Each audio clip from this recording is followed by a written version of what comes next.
अखिल भारतीय गौ रक्षा महासंघ के जिलाध्यक्ष परवेज चौधरी ने कहा कि इस्लाम में हिंसा की कोई जगह नहीं है और धर्म के नाम पर की जाने वाली भीड़ हिंसा इस्लामी शिक्षाओं के पूरी तरह खिलाफ है। उन्होंने यह बात anti crime all India trust के पदाधिकारियों की बैठक को संबोधित करते हुए कही। परवेज चौधरी ने हाल की घटनाओं का उल्लेख करते हुए कहा कि ईशनिंदा जैसे आरोपों के आधार पर भीड़ द्वारा की गई हत्याएं न केवल कानून का उल्लंघन हैं, बल्कि धर्म की मूल भावना को भी आहत करती हैं। आर्यनगर स्थित गैंजेस क्लब में कानपुर महानगर कन्फेक्शनरी एसोसिएशन पणजी ने वार्षिक कार्यक्रम व्यापारी समागम एवं सम्मान समारोह का आयोजन किया गया। कार्यक्रम में कन्फेक्शनरी व्यापार के व्यापारी हरिशंकर गुप्ता, शंभू लाल, मोशून्य आमीन और रवि प्रकाश गुप्ता को सम्मान पत्र देकर सम्मानित किया गया।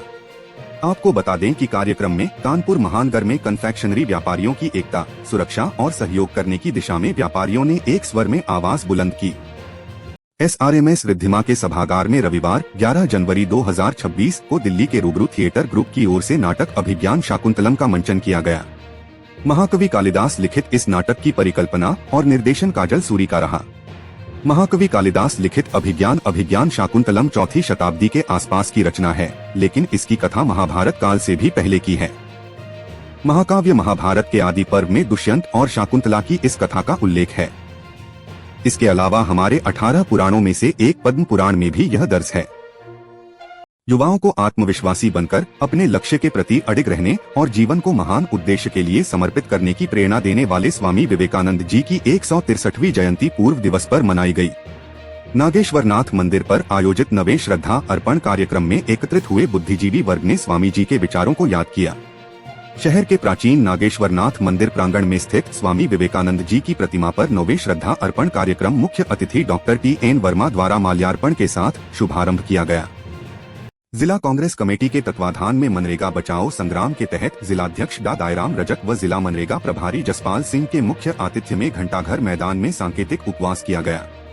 जिलाध्यक्ष डा दयाराम रजक ने कहा कि प्रदेश कांग्रेस कमेटी के मनरेगा बचाओ संग्राम आंदोलन के मुख्य बिंदु इस तरह साफ साफ रखे जा सकते हैं। हर जरूरतमंद परिवार को मनरेगा के तहत पूरा काम मिले, काम बंद करना बंद हो, जवाबदेही की गारंटी, काम न मिलने, भुगतान में देरी और भ्रष्टाचार के लिए अधिकारियों की जवाबदेही तय हो, भुगतान की गारंटी, मजदूरों को समय पर पूरी मजदूरी मिले, महीनों तक भुगतान न लटकाया जाए। मेरठ के थाना मेडिकल क्षेत्र में मेरठ पुलिस द्वारा तत्परता दिखाते हुए सेना में तैनात एक युवक का खोया हुआ बैग और उसका सामान सुरक्षित रूप से बरामद कर लिया गया। यह घटना पुलिस की सतर्कता और जनसेवा के प्रति समर्पण का उत्कृष्ट उदाहरण प्रस्तुत करती है। घटना की जानकारी देते हुए थाना मेडिकल पुलिस ने बताया कि सेना में तैनात युवक मेरठ में अपने किसी कार्य के सिलसिले में आया हुआ था। अचानक उसके पास रखा बैग गायब हो गया, जिसमें उसकी महत्वपूर्ण वस्तुएं सुरक्षित थीं। बैग में 4,800 रुपए नकद, पहचान पत्र, डेबिट कार्ड, कपड़ों से भरा एक बैग तथा अन्य आवश्यक वस्तुएं शामिल थीं। विधानसभा निर्वाचक नामावली का विशेष गहन पुनरीक्षण द्रि 2026 के तहत मतदान स्थलों पर कैंप का आयोजन किया गया, जिसमें पहुंचकर ग्रामीणों ने SIR के दौरान अपनी वोट की जांच की तथा 1 जनवरी को 18 वर्ष की आयु पूरे कर चुके नए वोटरों के फॉर्म भरे गए। चौसाना में भाग 1 से 12 तक में मतदाता सूचियों के पुनरीक्षण का कार्य 4 नवंबर से 26 दिसंबर तक चला। इस बीच में 11,500 मतदाताओं से गणना प्रपत्र प्राप्त हुए हैं। इसमें लगभग 1500 मृतक, स्थानांतरित, अनुपस्थित और 1 से अधिक स्थानों पर पंजीकृत मतदाता पाए गए हैं। इसके अतिरिक्त 400 मतदाता नो मैपिंग वाले मतदाता चयनित किए गए हैं। गोवर्धन रोड स्थित मुकुंद विहार कॉलोनी में व डैम्पियर नगर मछली फाटक पर अवैध मीट कारोबार के खुलासे के बाद भी खाद्य सुरक्षा एवं औषधि प्रशासन की कार्यप्रणाली पर सवाल खड़े हो रहे हैं।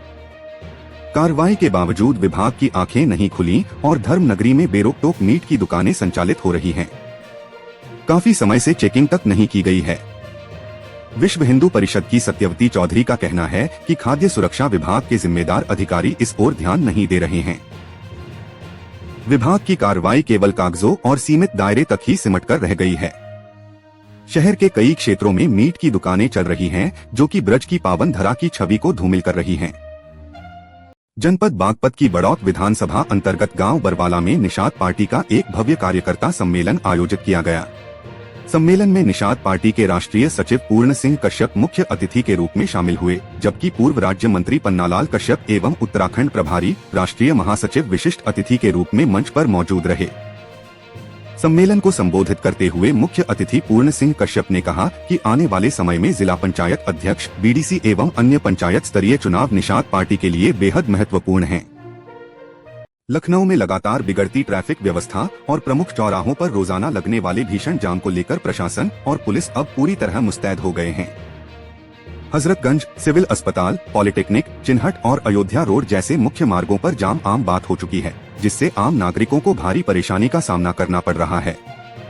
मुख्यमंत्री योगी आदित्यनाथ पहले ही इस मुद्दे पर अपनी गहरी नाराजगी जता चुके हैं। हाल ही में कानून व्यवस्था की समीक्षा बैठक में उन्होंने लखनऊ पुलिस कमिश्नर से ट्रैफिक प्रबंधन पर कड़े सवाल किए थे और बेहतर व्यवस्था के निर्देश दिए थे। कांग्रेस सांसद किशोरी लाल शर्मा और जिला अध्यक्ष प्रदीप सिंघल के दिशा निर्देश पर राहुल गांधी और प्रियंका गांधी द्वारा भेजा गए कंबल वितरण किया गया। संग्रामपुर ब्लॉक के 6 न्याय पंचायतों में रविवार को किया गया। इस वितरण कार्यक्रम के मुख्य अतिथि विधानसभा प्रभारी राजीव लोचन तिवारी और ब्लॉक अध्यक्ष ब्रिजेश मिश्र के मौजूदगी में वितरण किया गया।